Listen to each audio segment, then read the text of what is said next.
Muñoz, vocal ejecutivo del INESLE, y la doctora Marta Elisa Nateras González, directora general de la AMECIP Estado de México. Para continuar con los trabajos del simposio, me es muy grato presentar a ustedes al doctor Humberto Tomé Ortiz, director del Instituto de Ciencias Agropecuarias y Rurales de la Universidad Autónoma del Estado de México, quien dictará la segunda conferencia del simposio titulada Paradigmas emergentes sobre la relación campo-ciudad en el Antropoceno. Por ello, me permito leer una síntesis curricular del doctor Tomé. El doctor Humberto Tomé Ortiz es licenciado en Comunicación Social por la Universidad Autónoma Metropolitana, maestro en Ciencias en Desarrollo Rural por el Colegio de Posgraduados, doctor en Ciencias Agrarias por la Universidad Autónoma de Chapingo, profesor investigador de tiempo completo del Instituto de Ciencias Agropecuarias y Rurales, ICAR, de la Universidad Autónoma del Estado de México, especialista en estudios agroalimentarios y turismo agroalimentario. Es fundador y ha sido presidente de la Asociación Mexicana de Turismo Rural.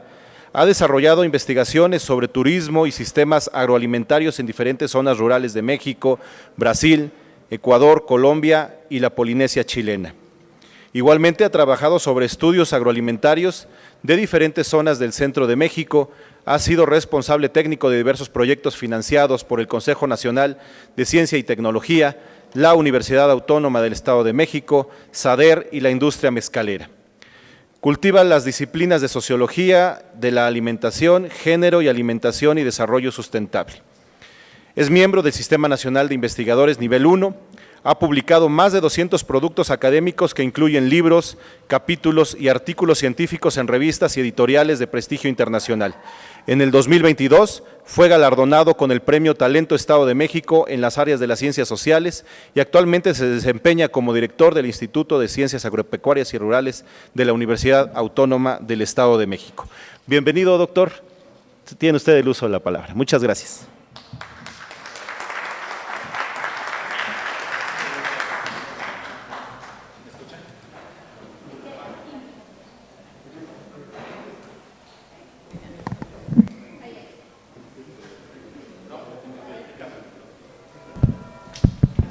Ahí está. Bueno, pues muy buenas tardes. Gracias a todas y a todos por su presencia.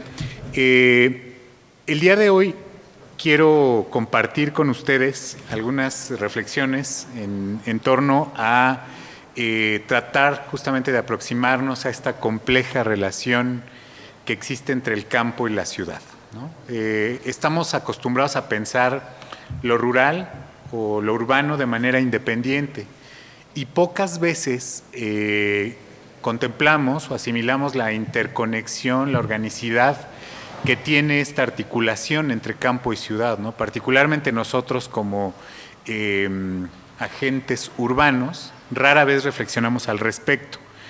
Y bueno, esto también tratamos de verlo desde la óptica de lo que algunos investigadores han definido como el antropoceno, es decir, como una edad geológica fuertemente influida por la acción del ser humano, en la modificación estructural, en la modificación de la naturaleza de los objetos o elementos naturales. Siguiente, por favor.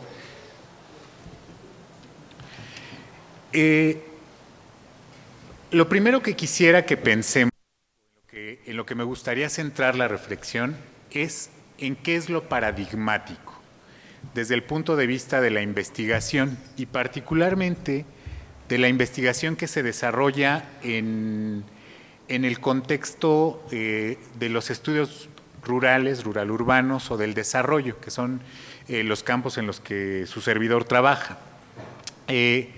Bueno, en primer lugar, lo paradigmático se ha conformado como una visión del mundo que se anida fundamentalmente en lo científico, ¿no? en los campos del saber científico. Esa es como la visión dominante de paradigma.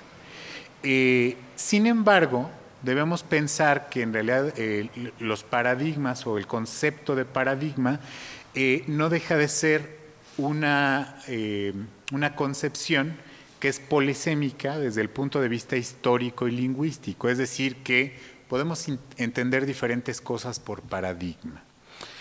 Y desde luego, para que nosotros podamos hablar de paradigmas de la relación urbano-rural, tendríamos que estar pensando en la propia naturaleza de esa relación, desde el punto de vista ontológico, desde el punto de vista metodológico, epistemológico y sociológico, es decir, desde todas esas aristas que nos ayuden a pensar y a accionar en esa relación campo-ciudad.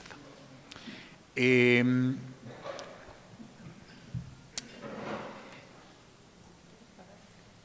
me voy a parar un poquito para ver mejor mi pantalla, ¿eh? Exactamente. Muchas gracias, muchas gracias. Bueno, entonces les comentaba que habrá que retomar estas visiones de lo paradigmático, entendiendo que es un concepto polisémico, ¿no?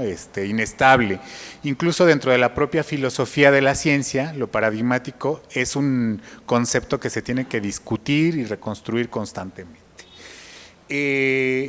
Pues para la mayoría de ustedes me imagino que la concepción de paradigma de Thomas Kuhn es algo conocido, ¿no? Es, digamos, la más ampliamente difundida, y esta visión tiene la peculiaridad de abordar el paradigma como sistema, como un sistema articulado que tiene una función de problematizar la realidad y de legitimar los problemas de investigación, es decir, de valorar o de legitimar aquello que merece la pena ser conocido e investigado en los campos científicos.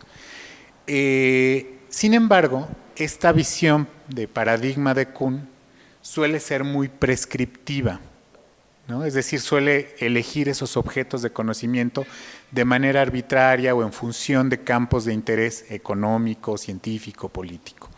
Y en ese sentido, nos parece que si nos centramos exclusivamente en ese ángulo, estaríamos viendo esta relación campo-ciudad desde las visiones hegemónicas del desarrollo, que para decirlo en términos sencillos, sería desarrollo, transitar de lo rural a lo urbano en una línea continua, y eso pues es cuestionable. Entonces, quisiera complementar esa visión de paradigma de Kuhn con la de Fritjof Capra, que es una visión orgánica, es decir, es la construcción de esa visión del mundo, pero desde cierta organicidad que se establece entre el sujeto cognoscente y el objeto conocido. Y esto da pie a la idea de paradigma social, es decir, a estas construcciones que se dan en colectivo y que tienen esta función autoorganizadora de la sociedad. Siguiente, por favor.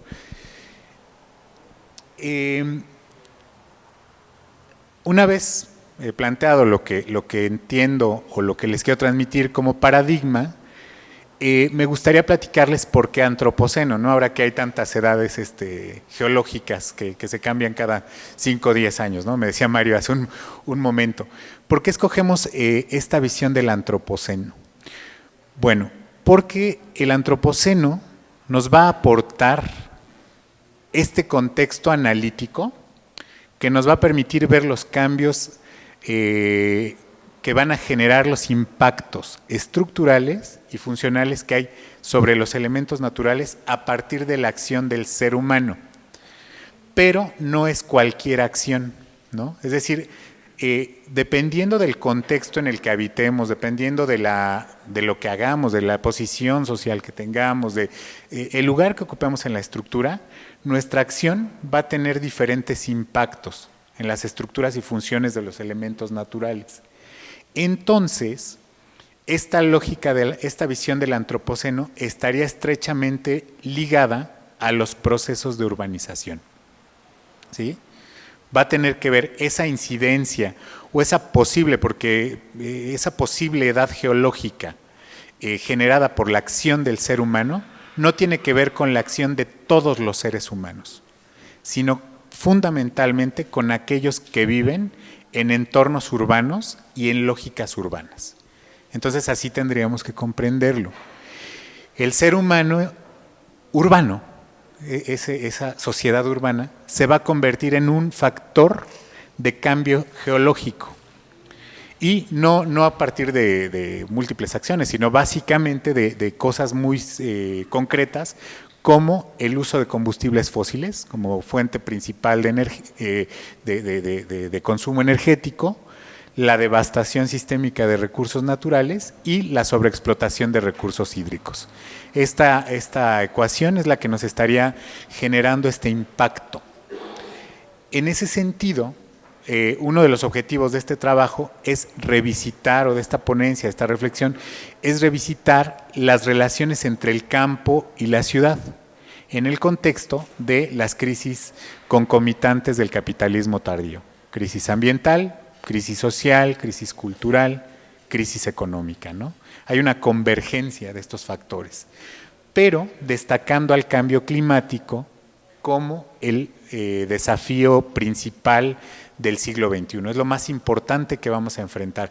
Incluso se ha dicho, ¿no?, a raíz de la pandemia por COVID-19 que este tipo de expresiones de virus tienen que ver con la invasión de nichos ecológicos, con el cambio climático. O sea, todo estaría interconectado, o las crisis estarían interconectadas. Por eso son concomitantes. Siguiente, por favor. Hay una visión convencional de lo urbano y lo rural, entendido como entidades independientes. Estamos acostumbrados a pensar al campo y a la ciudad como dos entidades opuestas, como dos entidades en tensión y dos entidades independientes. Y no necesariamente es así, ¿sí? Tendríamos que pensarlo más bien bajo una lógica de trama, de articulación. Ciertamente, urbano y rural refieren a dos dimensiones culturales, entendiendo la cultura como una manera de aprovechar o de apropiarse de los recursos bioculturales. Son dos formas distintas de aproximarse, pero que hacen parte de este gran constructo que es la cultura humana, ¿no? Lo que es cierto es que hay un desequilibrio importante entre las proporciones de crecimiento urbano y rural. No hay un equilibrio, ¿no? Cuando esos equilibrios se han roto, es cuando nosotros empezamos a observar estas situaciones críticas, particularmente las que se refieren al ámbito natural. Pero aquí los invito a pensar o a tratar de reflexionar dónde está ese límite entre el campo y la ciudad. ¿Dónde precisamente podemos marcar esa línea divisoria entre lo que es el campo y la ciudad? Yo no soy de Toluca, pero recuerdo que cuando yo era niño, mi padre solía traernos a Toluca algunos fines de semana de paseo. Y era muy clara dónde empezaba la ciudad, había una división enorme. Y ahora es muy difícil percibir, no sé si notan eso que les digo, es una línea continua, ¿no? Donde podemos tener a lo mejor algunos matices con más elementos naturales o autóctonos y otros con menos, pero en realidad no hay una línea divisoria. Eso está bien estudiado desde la perspectiva de la sociología rural y se ha denominado como el continuum urbano-rural. Es una línea continua que desde la lógica del sistema capitalista se ha pensado como una línea unidireccional, progresiva y de corte evolutivo, pensando que lo menos evolucionado es lo rural y avanza siempre hacia procesos de urbanización.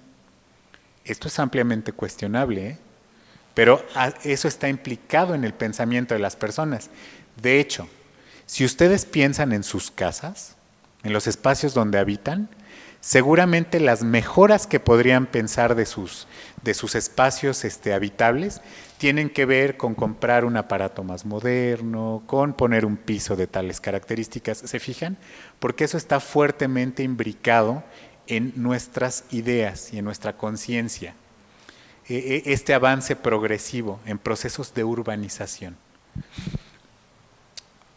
Y pocas veces pensamos que lo rural puede ser una alternativa con valor social. Es decir, que podemos encontrar en las formas de vida rural alternativas que respondan a problemas de orden social, ecológico y cultural. Esto se piensa muy poco, ¿no?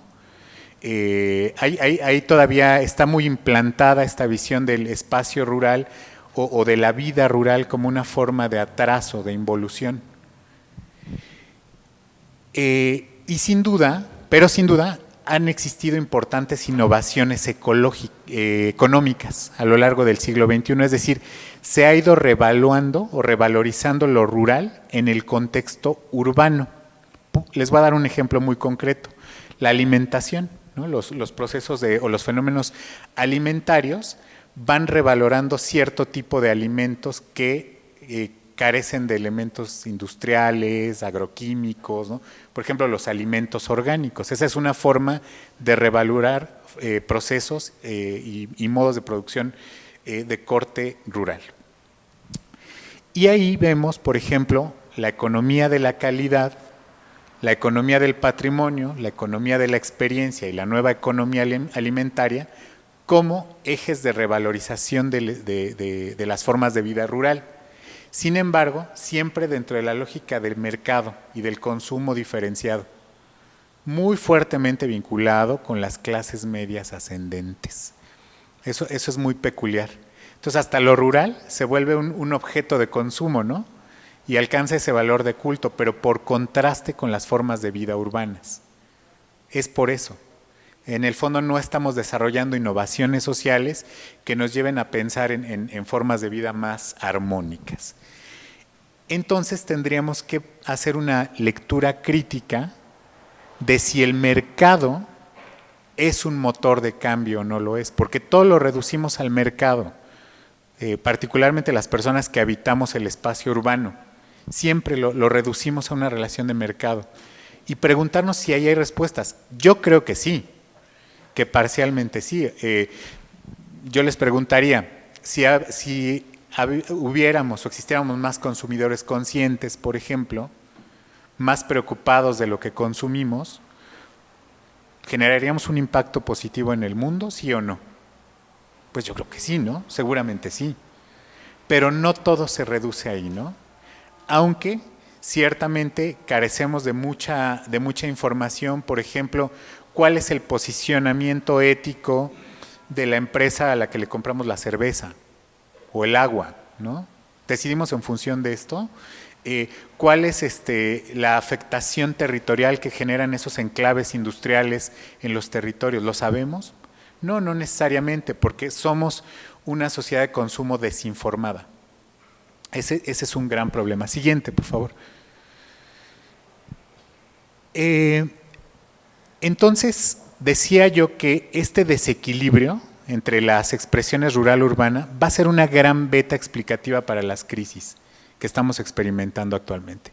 Es decir, muchas de las situaciones críticas, y no solamente ambientales, de corte económico, de corte social, van a tener que ver con este desequilibrio entre el crecimiento urbano y la conservación de los elementos rurales.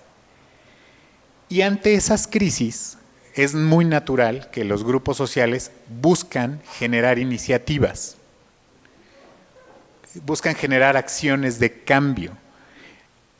Y estas iniciativas suelen tener un anclaje local, cuando tienen algún tipo de consideración o de valoración. Es decir, que normalmente vamos a estar viendo algún tipo de acción orientada desde una perspectiva local que va a intentar transformar el mundo, ¿sí?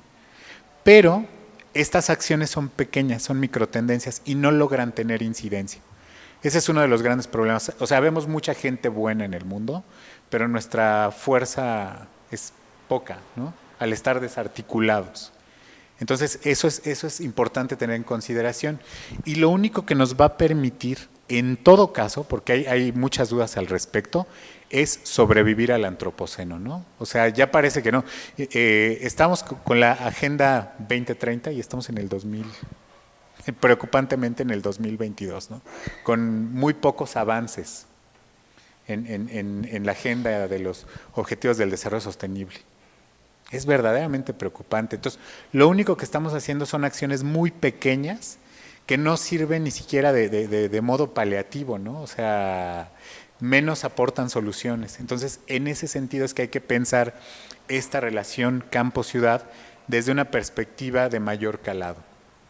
Y bueno, esta relación justamente va a ir expresando ciertas lógicas de tensión. Por ejemplo, observamos tensiones entre el campo y la ciudad. Observamos también procesos de explotación, normalmente de las ciudades sobre el campo, pero también pueden existir lógicas colaborativas, que eso las hemos explorado de manera muy marginal, ¿no? O sea, ¿cuál es ese punto de convergencia o de colaboración entre el campo y la ciudad? No solamente a nivel económico en términos de recursos, sino entre personas, por ejemplo, o entre formas de vida no humanas. Eso nos lo cuestionamos poquísimo, ¿no? Nosotros cohabitamos el planeta con vegetales, con animales, y pocas veces reflexionamos en ese sentido, ¿no? En esas formas de colaboración. Todos comimos hace un rato, ¿verdad? Esa comida que dimos hace un rato expresa una forma de colaboración entre nosotros como seres humanos, como cultura, y una serie de elementos no humanos que ingerimos o que nos sirvieron de soporte para alimentarnos. Y eso se estudia muy poco, ¿sí? Eso sería importante verlo. Para llegar a esto, necesitamos resetear nuestro pensamiento. Necesitamos cambiar nuestra forma de pensar. ¿Cómo? Generando nuevas coordenadas éticas, es decir, una nueva escala de valores. Nuestros valores son muy enunciativos, pero en realidad no tienen un peso de acción, ¿no? Nuevas formas de organización económica. No se nos ha ocurrido otra cosa en más de 1000 años que la estructura de oferta y demanda dentro del mercado. O sea, fíjense el retraso en innovación económico-social que tenemos, ¿no? Y también se necesitan nuevas coordenadas ideológicas, ¿no? Tener nuevos principios de lucha. Aquí hay muchos jovencitos y jovencitas y eso me parece extraordinario. ¿Cuáles son esos? ¿Por qué estamos luchando? ¿Cuáles son nuestros ideales? ¿No? Entonces de pronto habría que reconstruir o restituir esto, pero desde la sociabilidad y desde la generación también de organización y sobre la democratización también del conocimiento y del pensamiento. Siguiente, por favor.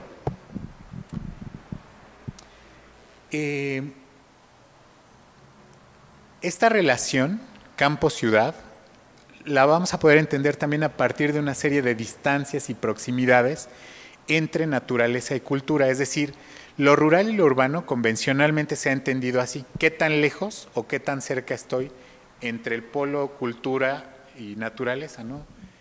Con esa simplicidad se ha planteado lo rural o lo urbano, pero creo que va un poco más allá, ¿no? La relación con la naturaleza tiene que ver con una sensación de pertenencia, de pertenecer a, ¿no? No una relación meramente instrumental. Esto es difícil de experimentar en las ciudades, ¿no? Por ejemplo, es muy complicado, no es lo mismo caminar aquí en los Portales que tener una experiencia inmersiva en un bosque, donde uno siente esa pertenencia, esa comunión profunda con la naturaleza. Y también preguntarnos, en esta relación con la naturaleza, cómo nos estamos apropiando de esos elementos naturales, de esos elementos no humanos, ¿no? ¿Cómo nos los vamos apropiando? Y cómo nos los vamos metaapropiando. Porque resulta que mientras más urbanos y mientras más posmodernos somos, cada vez las formas de apropiación son más sofisticadas y cada vez van más al plano simbólico, ¿no? Por ejemplo, nos apropiamos de la naturaleza a partir de elementos comunicativos, de narrativas, no necesariamente a partir de objetos concretos, de la misma cultura. Entonces, ¿cómo lo vamos haciendo? Eso es importante definirlo. Y aquí es la consideración que quiero poner un poco también a debate. La vida rural va a expresar las formas primigenias de apropiación, es decir, en la ruralidad está el fundamento de las primeras apropiaciones que el ser humano hace de la naturaleza. ¿A través de qué? Pues de la agricultura. La primera forma, ¿no?, en que nos apropiamos de la naturaleza, cuando comprendemos que podemos manipularla y que prescindimos de estar corriendo, ¿no?, de depredadores y buscando comida, recolectando, sino que podemos apropiarnos del espacio, de la tierra, del agua, de todo lo que implica un modelo agrícola. Y les decía yo que en la vida urbana se van a difuminar estas formas de apropiación primaria, se van a borrar y van a ser sustituidos por mecanismos de apropiación hiper sofisticados. Por ejemplo, el discurso agroalimentario que un jovencito rural lo aprende a través de la tradición oral, de la práctica, de la incorporación de los saberes, incorporación como hacerlos cuerpo, ¿no?, a través del saber agrícola, del saber de recolección, del manejo de los elementos naturales. Un joven urbano se va a apropiar también de esos saberes, pero a partir de intermediarios culturales, de la serie que ve Netflix, ¿no? Esos son los procesos de metaapropiación, pero expresa una distancia, un distanciamiento entre esos elementos naturales y su forma de apropiación cultural. Entonces, les decía yo que lo que es relevante es preguntarnos, en primera instancia, si existen formas de colaboración entre estos ámbitos rural y urbano. ¿Existen o no existen? No lo sé. Hay algunas que conozco que se me ocurren, ¿no? Pero si esa colaboración es eficiente, pues hasta el momento no. Porque lo que hemos visto es que la misma manera en que el propio concepto, se construye el concepto de ciudad, es antitético del concepto de lo rural. No hemos logrado imaginar otro tipo de relación, pero esa es una falsa dicotomía, porque la ciudad no existe sin el campo, es un continuum, ¿no?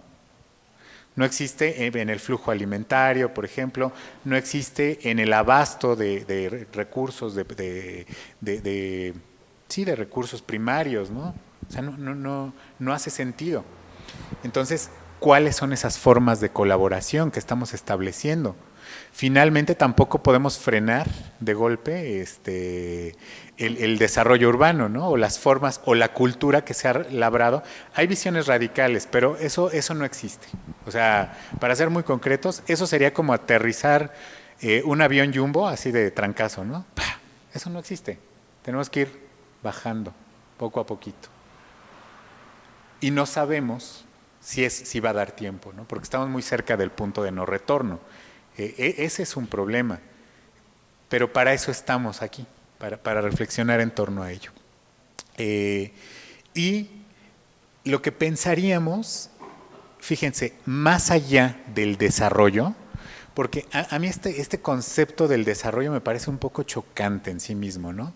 O sea, implica que algo falta por generar, y siempre en relación o en comparación con los cánones occidentales, eurocéntricos, ¿no? Y no necesariamente. O sea, hay un libro muy bonito, La invención del tercer mundo, de Arturo Escobar, donde hace una crítica a este concepto de desarrollo. O sea, si yo no soy como un europeo, no tengo el nivel de vida de un gringo, ¿no estoy desarrollado? Bueno, yo les diría lo contrario. Si todos viviéramos con esos estándares, ¿cómo estaría el planeta, no? No sería viable. Entonces, en lugar de pensar en desarrollo como este concepto evolucionista, eurocéntrico, occidental, vamos a pensar en transformación socioeconómica. Porque es cierto que tenemos muchas condiciones críticas que necesitamos transformar, ¿no?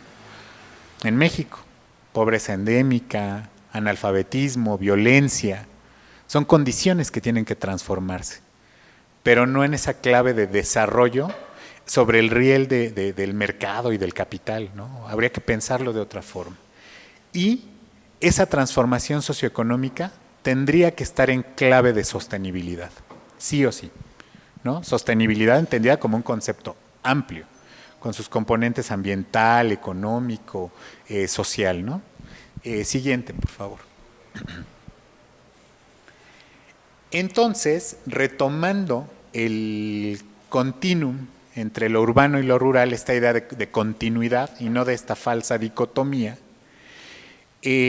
creo que lo que tendríamos que hacer en primer término es desafiar la linealidad urbanizadora. ¿Qué quiere decir esto? Pensar que cualquier forma de desarrollo está en un proceso de urbanización y que esa es la línea, que es la única línea. Hay que desafiar esa idea, ¿no? Eso se ha ensayado en muchos espacios, en muchas ciudades. Por ejemplo, ciudades que se plantean una política prospectiva a 100 años de cero construcción, donde se busca la reutilización de los espacios previamente construidos, por ejemplo. Eso es desafiar la linealidad urbanizadora, ¿no? Me parece escandaloso. En China, el año pasado o antepasado, por la especulación inmobiliaria, se tuvieron que demoler no sé cuántos miles o millones de metros cúbicos construidos para no afectar al mercado. Eso expresa que hay una sobreexistencia de vivienda, de construcción, que se podría reciclar. Y hay ciudades que están proyectando un crecimiento 0 a 100, 200 años con una lógica de reciclaje, porque también tenemos espacios donde el crecimiento poblacional es negativo, ¿no? Entonces se podrían plantear ese tipo de alternativas, ¿no? Desafiar la linealidad urbanizadora es pensar que tenemos que vivir en la ciudad todos, o que el movimiento natural es del campo a la ciudad, o el del progreso. Y eso está fuertemente implicado, ¿eh? Yo que trabajo en un instituto de investigación rural, cuando platicamos con la gente en el campo, siempre vemos esta idea de voy a mandar a mis hijos a Toluca, a la universidad, o sea, como si no hubiera una expectativa adentro, ¿no? O no se plantean el ir a estudiar y regresar después con un proyecto local, sino como escapar.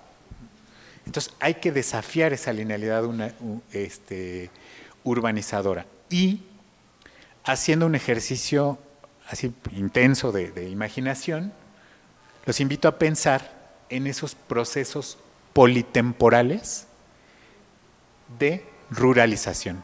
¿Qué quiero decir esto? A tratar de ir, ahorita les doy un ejemplo, está un poquito fumada el concepto, pero ahorita les doy un ejemplo muy concreto. A tratar de fluir en diferentes escenarios de tiempo o históricos, movernos en diferentes temporalidades, tratando de retomar aspectos de la ruralidad o de la vida rural como soluciones al momento crítico que vivimos. Les doy un ejemplo clarísimo de esto, que además nos viene muy bien porque nosotros somos micófagos, es decir, que nos gusta comer hongos. Y la gente que tenemos esa rareza, somos menos del 10% de la humanidad, ¿lo sabían? O sea, el 90% de los seres humanos no les gusta comer hongos, les da desconfianza, miedo, asco, nada. Nosotros somos raros, qué bueno. La micofagia y la micofilia, el comer hongos, es algo que prácticamente dejó de practicarse como una práctica extendida y generalizada durante toda la Edad Media. Y solo fue recuperada de manera intermitente por las clases altas en las sociedades europeas. ¿Cuándo vuelve a comer hongos la gente y cuándo se populariza el consumo de hongos en el Mediterráneo europeo? En la posguerra. ¿Por qué? Por hambre, ¿no? Entonces, los hongos son tan raros que son alimentos y véanlo aquí en los pueblos del Nevado, así se puede entender, ¿no? Son alimentos de subsistencia, o sea, se comen porque pues, hay que comer algo, pero eso lo trasladamos a un restaurante gourmet y adquieren otro significado. completamente, ¿se fijan? Entonces, cuando yo hablo de estos procesos politemporales, con esta idea de los hongos les quiero decir cómo es que las sociedades europeas recuperaron el comer hongos, que es un saber rural, en un contexto de hambre y de necesidad. ¿Y dónde se almacenó ese saber durante tanto tiempo? ¿Se fijan?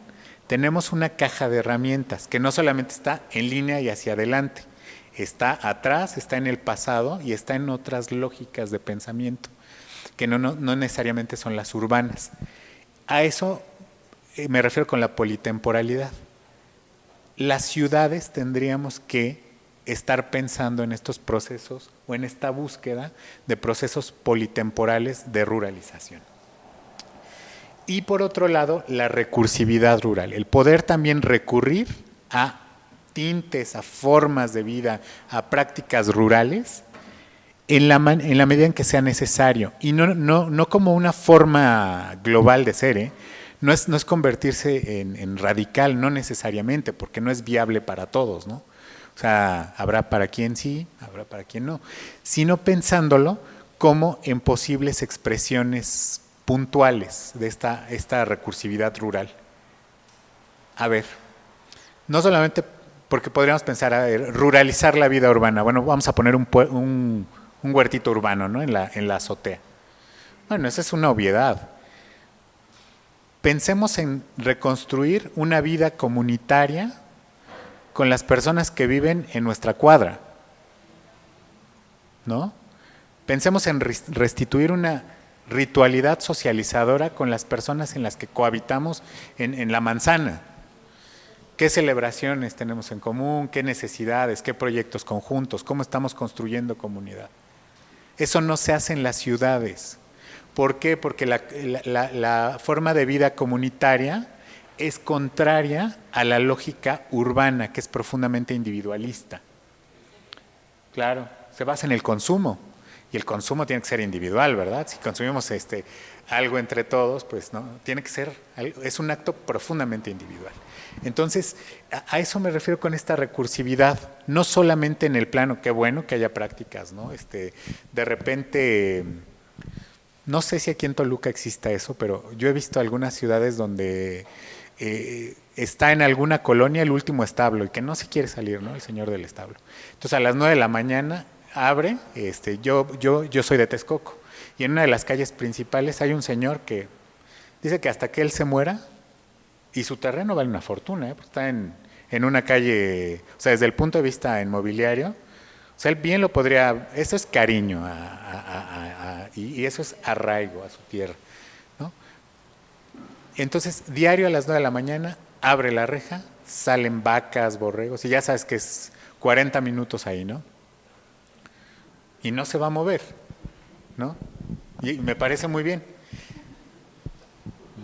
Entonces, de pronto habrá que plantearnos estas lógicas, ¿no? Y lo que sucede es que hay mucha claridad en que hay formas de vida en la recursividad y en la politemporalidad rural, que hay muchas respuestas. El tema es que no son accesibles para todos, ¿sí? Por ejemplo, en el plano de la alimentación, ¿qué les dice que comer orgánico sea, dice la literatura que es 30% más caro? No es cierto, es 300 o 400% más caro. Una lechuga normal vale 15 pesos y una lechuga orgánica o hidropónica 45, 60, 50 pesos. Ese es el promedio, si hago súper, Entonces, es mucho más caro, ¿no? Incluso la construcción de estos espacios, mercados urbanos alternativos, son muy fresas, o sea, no intimidan para entrar, no están hechos para el pueblo, ¿no? Ese tipo de cosas nos hablan también de la necesidad de que estas innovaciones sociales sean inclusivas y no solo discursivas. Y a pensar entonces los territorios como agentes de cambio. El territorio no como una cosa muerta y un pedazo de tierra, sino como un actor social, vivo y como un sujeto de cambio, ¿no? Para recibir y generar cambios. Eso es importantísimo. porque pensamos el territorio siempre en términos de inercia, ¿no? De algo estéril, algo... Y no, habría que revitalizar el concepto. Siguiente, por favor. Entonces, ¿cómo podemos pensar? ¿Cómo están influyendo las características estructurales que tiene un territorio en su capacidad de transformarlo para poder enfrentar la crisis ambiental? ¿Qué tiene que ver la estructura social, económica, la estructura cultural de un territorio? Pues mucho, ¿no? O sea, básicamente estamos hablando de problemas de estructuras, antes que de funciones. Cuando pensamos la crisis del antropoceno, desde luego hay una dimensión funcional, pero los problemas prioritariamente son estructurales. Por ejemplo, esta inaccesibilidad a la alimentación de calidad no es un problema tecnológico, no es un problema, es un problema de estructura, ¿no? De jerarquización del mundo. Entonces hay que repensar o renovar. Y aquí, cuando hablamos exactamente de esta relación entre campo y la ciudad, o entre ciudades, porque hay de ciudades a ciudades, hay ciudades más rurales que otras, ¿no? Por ejemplo, a lo mejor una ciudad como Toluca, el campus donde yo estoy todavía es Toluca, que es Tlachaloya, y es rural. Entonces, probablemente para un habitante de Dubái, Toluca sea una zona rural. Si se fijan, la concepción es súper contextual. Es lo que nos narramos del mundo. Y en función de eso hacemos.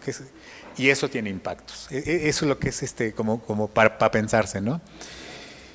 Y aquí habría que pensar en procesos interterritoriales, ¿sí? Más allá porque ese es el valor de pensar como territorio y no como municipio o cualquier otro tipo de demarcación política, sino pensando en una misma raíz histórica, en un mismo patrón cultural identitario, cómo nos identificamos. Y el territorio, la particularidad que tiene, es que va a generar un patrón muy específico de adaptación al entorno.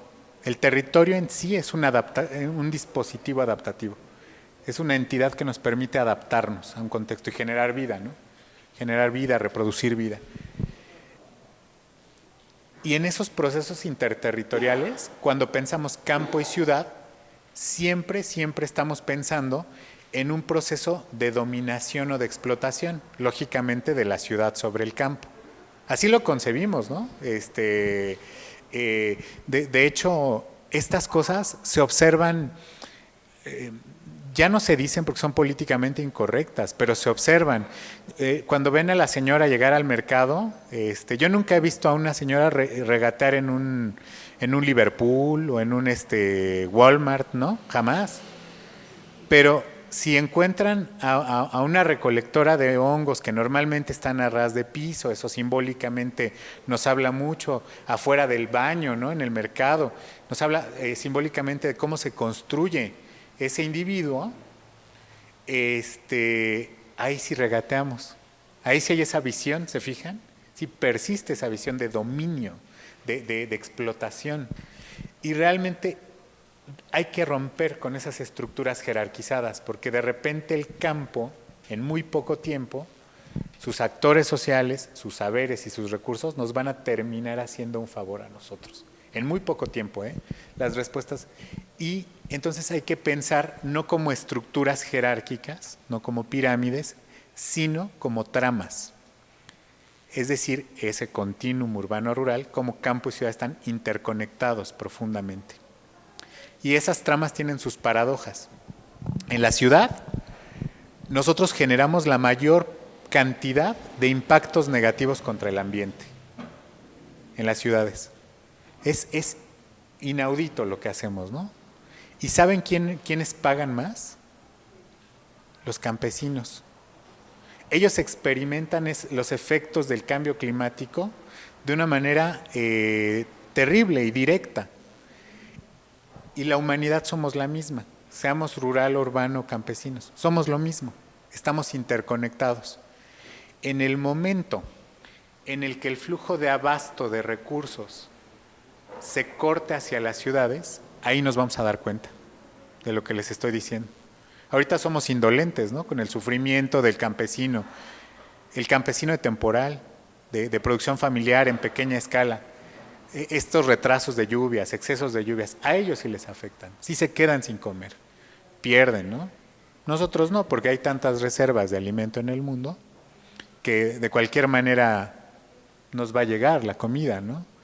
Porque está monetizado el sistema alimentario, no es un sistema de intercambios, de autoproducción, de autoconsumo. En el momento en que el flujo de recursos se corte, ahí platicamos. Y ahí sí vamos a decir, sí estábamos interconectados, esto es una trama. No es tan distinto urbano y rural, ¿no? Es lo que habría que reflexionar. Y cada territorio, campo, ciudad, lo que sea, lo que trata de hacer o lo que trata de expresar cada una de estas dimensiones es una forma de anclarse a la realidad, con valores distintos, con coordenadas, con objetivos distintos, pero de anclarse. Es decir, que son recursos adaptativos, porque campo y ciudad son modelos culturales, son expresiones de la cultura. ¿Qué es la cultura? Pues la manera en que nos adaptamos a la vida, ¿no? Cultura es ropa, esto es cultura. Y yo básicamente vengo vestido para protegerme de la inclemencia, pero más culturalmente por pudor. Podría estar dando esta charla encuerado, ¿eh? No sería muy lamentable para ustedes. ¿Mande? Sí. Y políticamente incorrecto. Pero fíjense, por ejemplo, ese pudor nos lleva a vivir en colectivo, y en colectivo enfrentamos la desgracia y la adversidad. Entonces, esas formas de vida urbano-rural que tienen cada una sus coordenadas, sus lógicas, etcétera, lo que reflejan son modelos adaptativos que se basan en el capital territorial. Desafortunadamente, ese capital territorial no nos toca igual a todos. No hay como, pues hay 300 y entonces vamos a repartirlo entre... No, se reparte de manera inequitativa, diferente, tanto en las escalas individual como en la colectiva. Entonces es ahí que vemos que depende de donde tú estés parado, son las herramientas que tienes para enfrentar la crisis, el cambio, etcétera, etcétera, ¿no? Hay que equilibrar esas distribuciones de capital. Por ejemplo, el medio urbano tiene más capital financiero que el medio rural, ¿cierto? Entonces puede enfrentar cuestiones de infraestructura de mejor manera. Sin embargo, el medio rural tiene formas de capital, tiene mayor acumulación de capital natural. Ahí. Pero es capital, entonces es intercambiable una forma entre la otra, se pueden rehacer equilibrios. Eso es lo que tendríamos que estar entendiendo. Siguiente, por favor.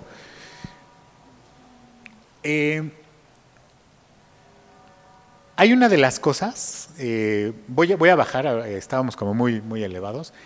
Hay maneras muy simples en las que estas relaciones campo y ciudad se pueden ir articulando, ¿no? Y una donde se va a ver clarísimo es en la relación producción-consumo. Ahí el campo y la ciudad siempre convergen, siempre, nuestros procesos de producción y consumo.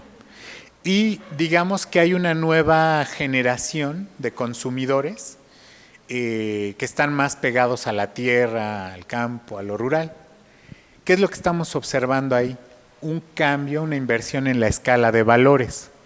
Desafortunadamente también estos cambios están muy elitizados, ¿no? Tienen mucho que ver, está lloviendo, tiene mucho que ver con, o sea, los valores que adquirimos tiene que ver mucho también con la accesibilidad a información que tenemos. No es algo que, el valor no es inmanente al individuo, ¿no? Es muy contextual. Entonces de repente también ahí vemos ciertas asimetrías, pero también vemos el empuje a nuevas prácticas. Por ejemplo, el consumo de productos orgánicos, lo que les decía yo, donde no hay trabajo infantil, donde no hay en el fondo alguna cuestión que ataque a la sostenibilidad, ¿no? Que no es de base un producto que es endémico, que está amenazado, etcétera, etcétera. Entonces hay ese tipo de prácticas. Estas prácticas son un buen indicio de cambio, sin embargo, únicamente tienen un valor narrativo, solamente son discursos, ¿no? O sea, y son narrativas que medianamente tratan de representar o de ser representativas de una heterogeneidad de individuos, ¿no? Rurales, urbanos, etc. Sin embargo, son microtendencias que se anidan en las clases medias aspiracionistas. Y ese es un gran, gran problema. Si nosotros no socializamos el cambio de valores, si sigue siendo una acción diferenciadora de élite, no hay cambio. ¿Sí? Simplemente es una acción que se vincula con un proceso de diferenciarte, decir, pues qué buena onda soy, ¿no? Porque consumo orgánico, o qué salud. Eso se llama ética hedonista, según Lipovetsky, ¿no? Qué bien me porto para que no me vaya mal, ¿no? Para no sufrir, para no, o sea, por ahí va la cosa. Entonces, siguiente, por favor.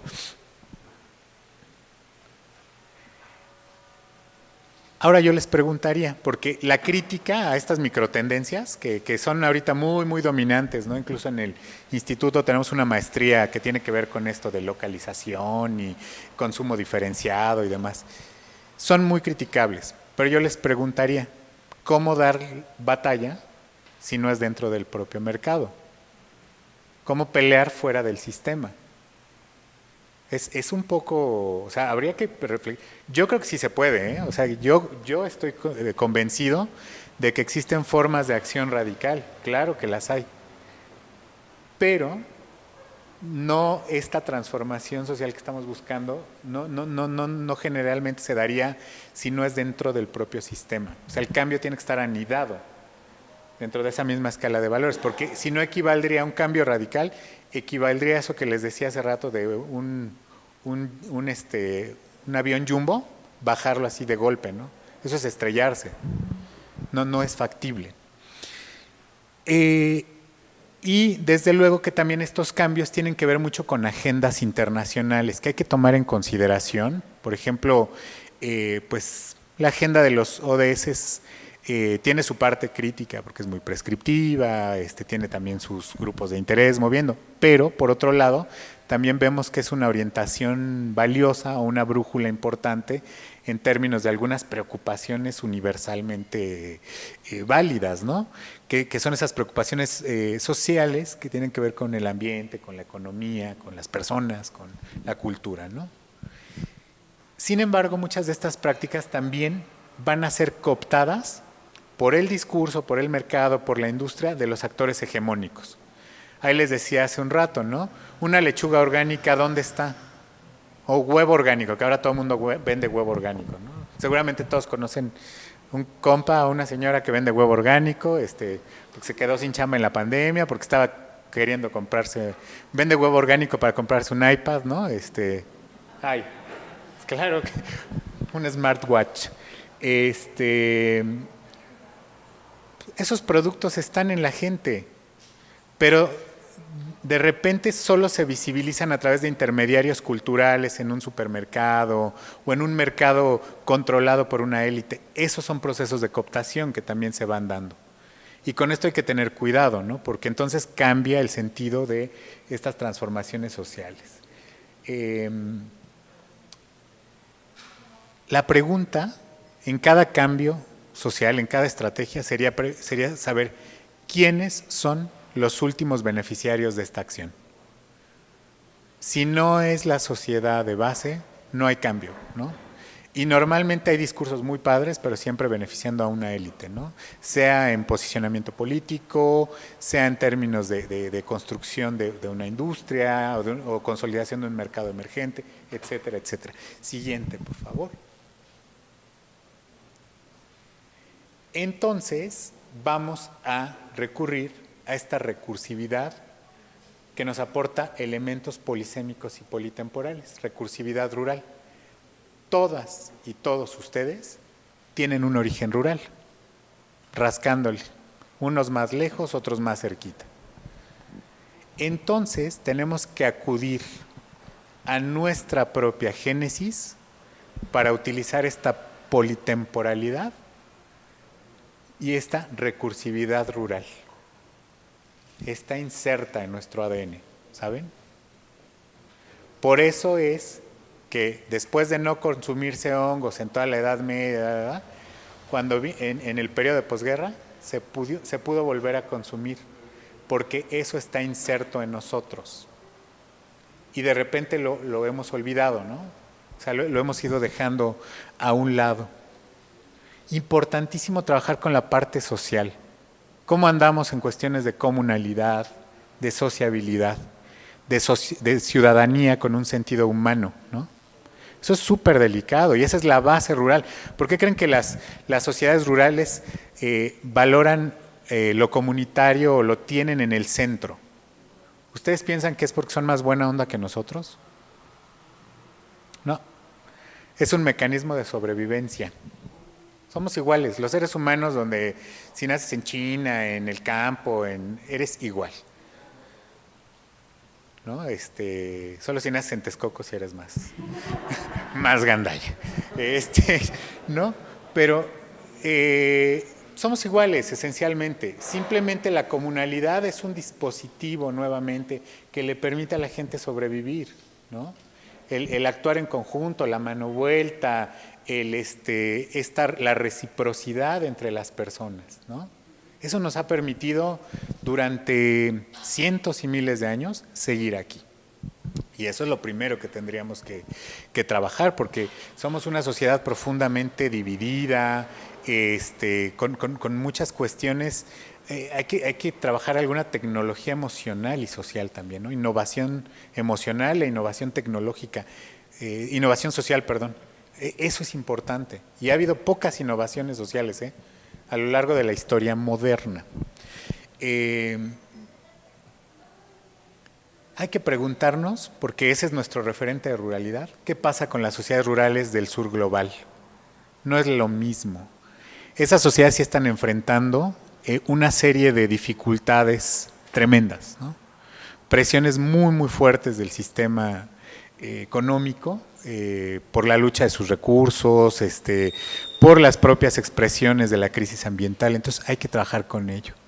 Y sobre todo, desde una perspectiva propositiva, lo que quiero decir, pero sí trabajar contra el fundamento capitalista de la urbanización, ¿sí? No es que esté mal la ciudad per se, sino la ciudad capitalista, es la que hay que cuestionar ampliamente. Y esa ciudad que se va a expresar de manera globalizada, en gran escala y con una articulación fuerte con la industria. Eso es lo que hay que cuestionarnos. ¿Es posible seguir con este tipo de ciudades? Lo que está ya está y no podemos hacer nada. Pero ¿cómo es la ciudad al futuro, no? ¿Cómo es la ciudad que nos vamos a reapropiar? ¿Cómo ustedes van a reapropiar Toluca? Los jóvenes que están aquí, ¿qué piensan de esta ciudad? Escuchaba por ahí a un funcionario mexicano, no voy a decir su nombre, que decía que Toluca tenía que crecer en una forma vertical. Yo creo que Toluca ya no tiene que crecer, yo es lo que le diría, y que Toluca tiene que reciclar la vivienda.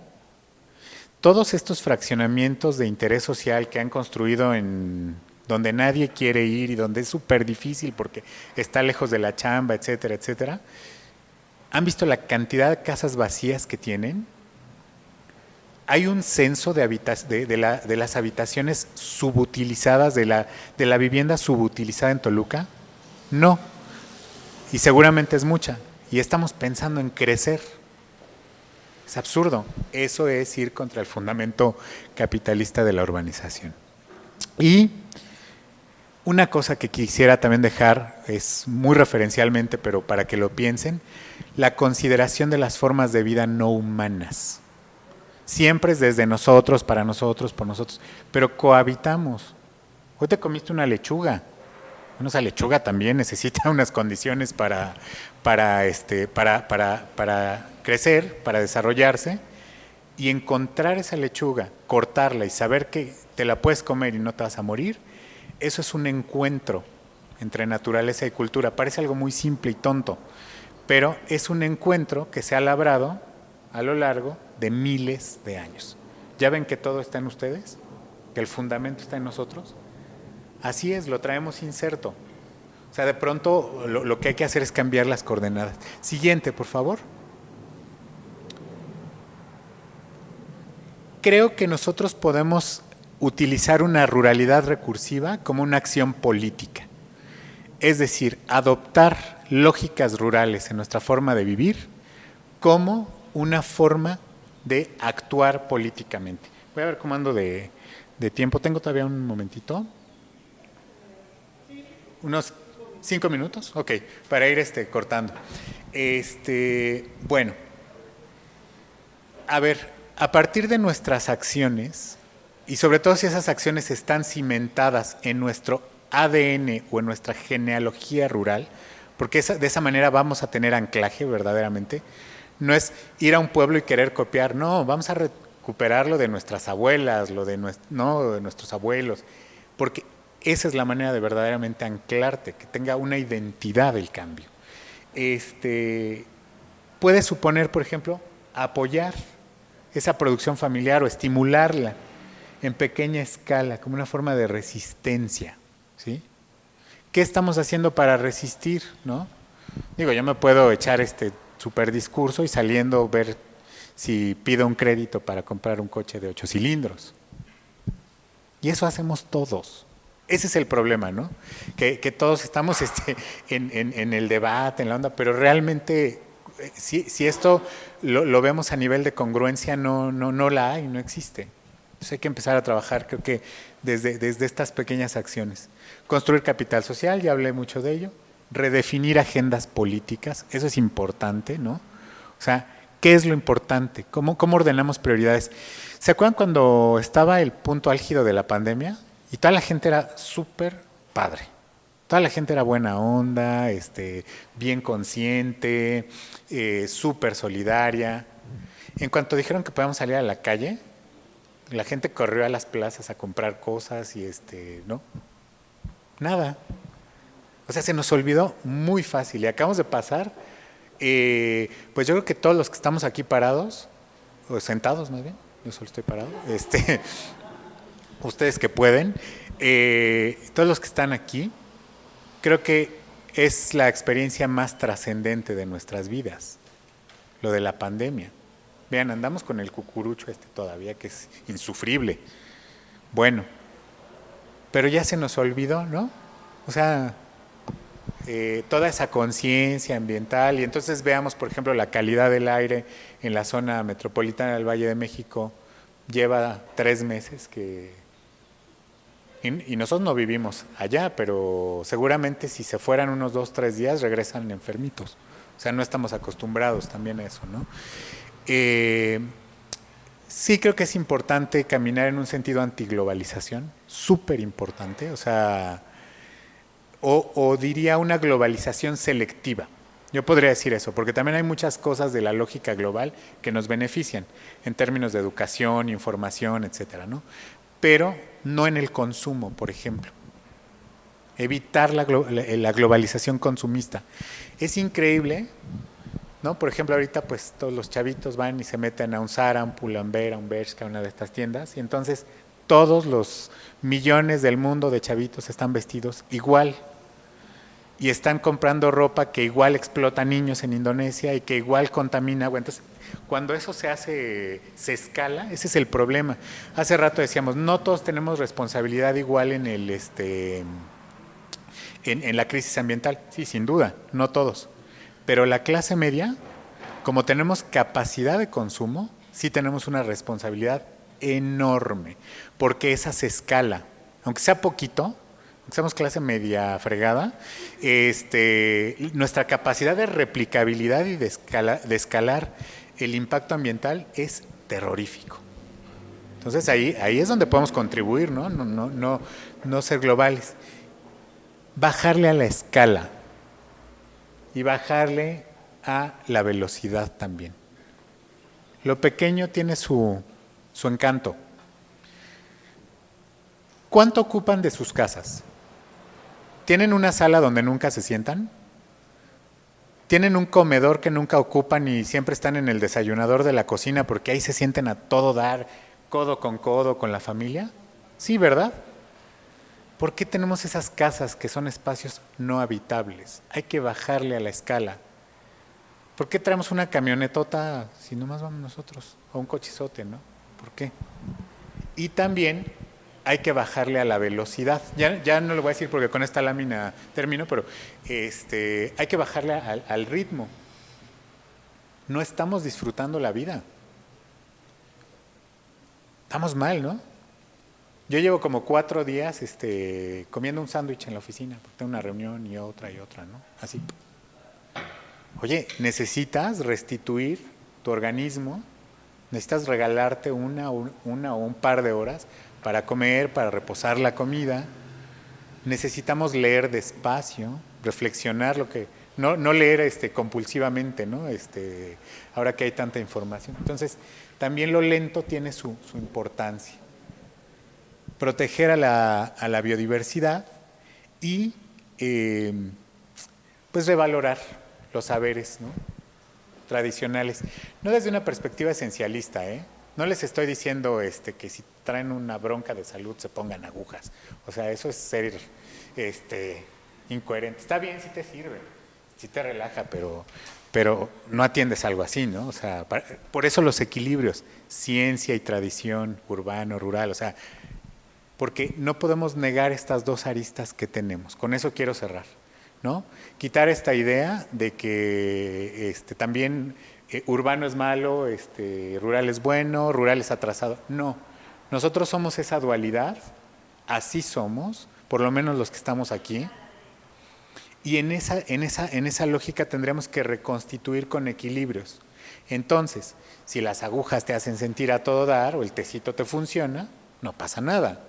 Pero también puedes ver al médico, ¿no? O puedes tomar un tratamiento alópata si es necesario. Es vivir en esos dos mundos con equilibrio. Yo veo muy difícil frenar y bajar, pero veo muy factible la recursividad rural. Muchas gracias.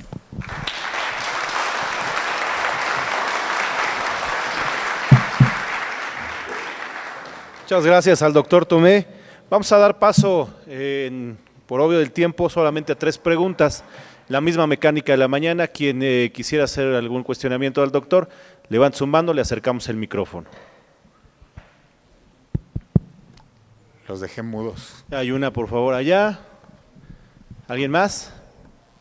En lo que se animan, vamos con esa pregunta.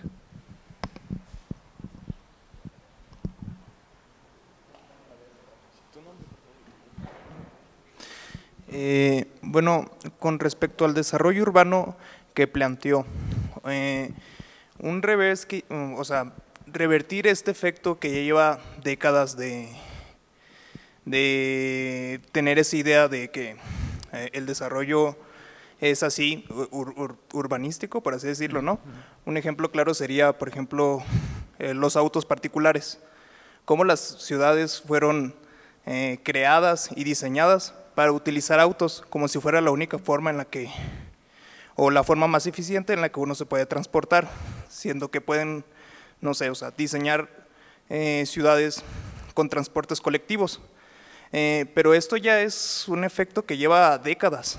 ¿Cómo podemos? Bueno, dice que es muy difícil detener esto con respecto, o sea, de manera muy drástica. Sería una crisis. ¿Cómo se empezaría a generar este cambio? Un ejemplo sería los autos, pero también hábitos de consumo. Ahora creen que una alternativa para no contaminar sería también volver a consumir, pero esta vez autos eléctricos. Entonces, sí son bastantes factores y desde décadas, bueno, desde qué años empezaron estos modos de producción de autos en masa, creo que Henry Ford, ¿no?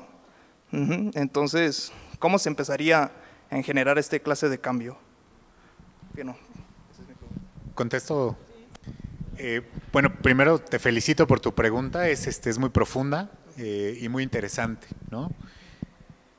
Yo estoy de acuerdo en que estamos hablando de cambios muy complejos, sobre todo porque son cambios de mentalidad que tienen que ver en la manera en que conceptualizamos el mundo.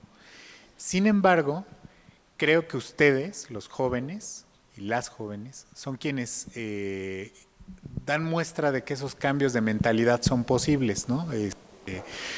Por ejemplo, respecto a los coches, o sea, ¿qué tanto en tu ideal, como una persona joven que estás empezando a desarrollarte o más bien a expresarte económicamente, está el tener un carro, ¿no? Uno, para mí, un coche, o sea, yo conozco muchos chavos que ahora ganan bien y no tienen coche, se mueven en Uber, o toman el metro, o usan una bicicleta, ¿no? Entonces creo que lo que tenemos que hacer es garantizar las condiciones para que las generaciones jóvenes tengan la información que les permita elegir otros valores, no cambiarlos, elegir otros valores, ¿no? Hace rato en la comida alguien comentó algo que me pareció súper curioso. Le preguntaron por sus hijos y decía, tener hijos es algo súper noventero, es algo retro. Bueno, claro, por supuesto, porque estamos pensando en que las generaciones jóvenes, por lo mismo que están viviendo ustedes, los está llevando a lo mejor no porque tengan algo especial o algo distinto, sino a elevar su nivel de conciencia como un mecanismo de supervivencia, ¿no? Y decir, por ejemplo, yo tengo un hijo y no me plantearía jamás tener otro, ¿no? Por muchas cuestiones, pero muchas de ellas por cómo está la situación, ¿no? Las violencias estructurales, ¿no? Creo que yo veo a una juventud muy compasiva, muy flexible, muy abierta, ¿no? Por ejemplo, muy respetuosa de temas que para las generaciones nuestras, por ejemplo, las identidades sexuales, las diversidades sexuales, eran temas tabús en nuestras épocas. Y hoy el tabú es ser homofóbico, por ejemplo, ¿no? Homofóbica, intolerante. Entonces yo creo que sí estamos viendo un cambio de valores importantísimo. El asunto, y tengo que ser muy honesto contigo, es que no sé si ese cambio de valores nos va a alcanzar para que el destino no nos alcance.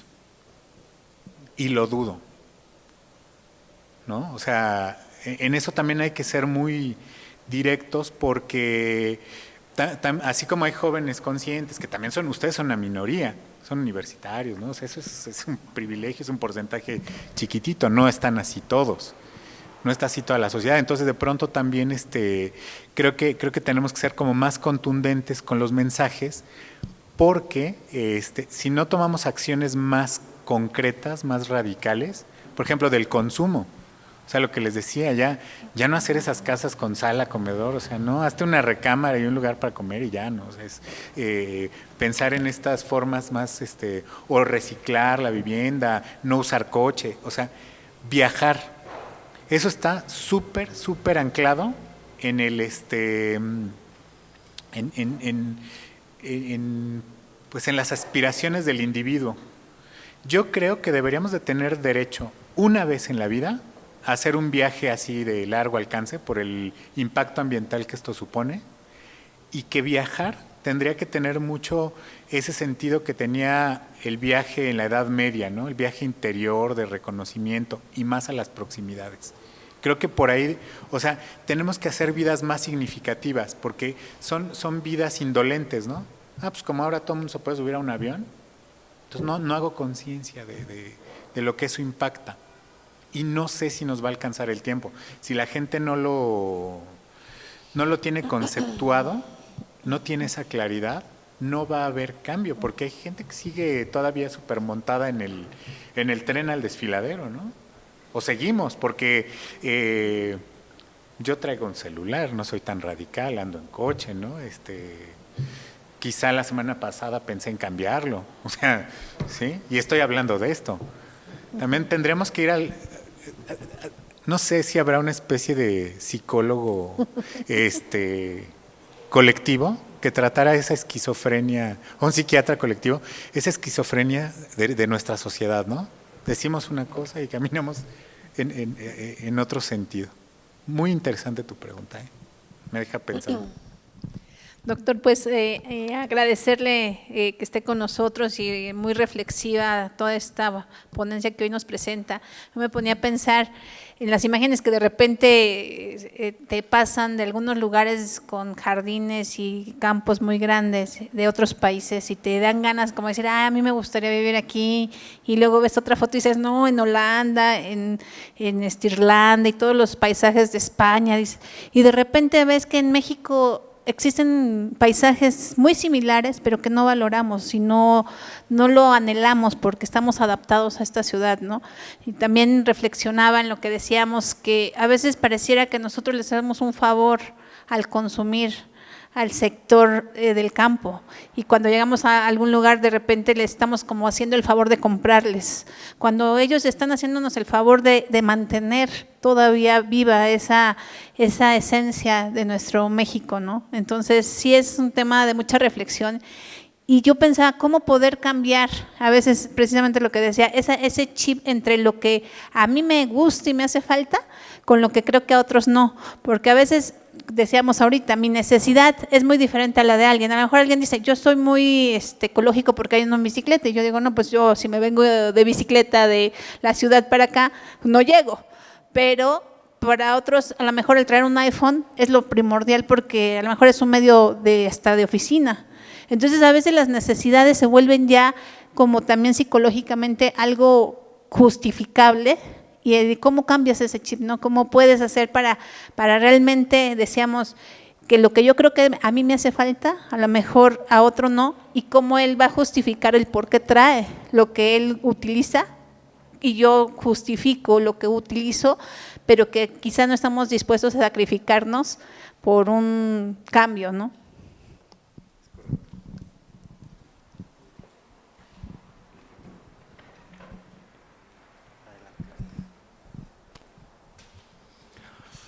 ¿Qué tal, doctor? Me parece muy importante lo que comenta y sí, como también se mencionaba, ¿no? O sea, tiene tintes un poco utópicos, o sea, hacer este cambio de chip como lo mencionan, también es algo como difícil, ¿no? Creo que depende de muchas cosas, la intersubjetividad, ¿no? El sistema de creencias que todos tenemos, el arraigo cultural, los juicios de valor que a veces emitimos hacia nuestra identidad cultural, ¿no? Nuestra posición dentro de la sociedad. Y creo que desde ahí, desde la aptitud social hacia ciertos valores, podemos ir generando este cambio, ¿no? Aunque bien es cierto lo que comentaba de que pues ya estamos a menos de 2 décadas de que ya haya un cambio, o sea irreversible estos impactos, ¿no? Felicitarlo por su conferencia, creo que aporta mucho y también pues decir que la gobernanza de las áreas verdes pues es un tema pues emergente también en esta época del antropoceno, pero por lo mismo necesario, ¿no? Ya. Listo.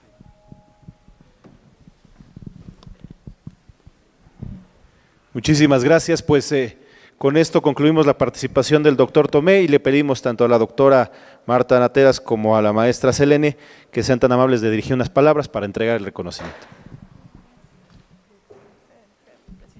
Gracias.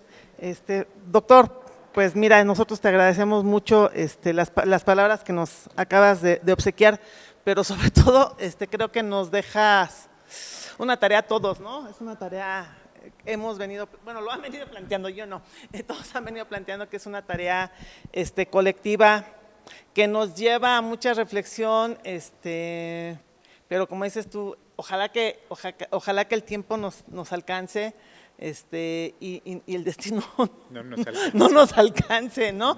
Pero bueno, te agradecemos, doctor, y bueno, a nombre del Instituto de Estudios Legislativos y de la Asociación Mexicana de Ciencias Políticas, sección Estado de México, te otorgamos este reconocimiento por tu ponencia magistral, Paradigmas Emergentes sobre la relación campo-ciudad en el Antropoceno. Muchas gracias, doctora. Gracias.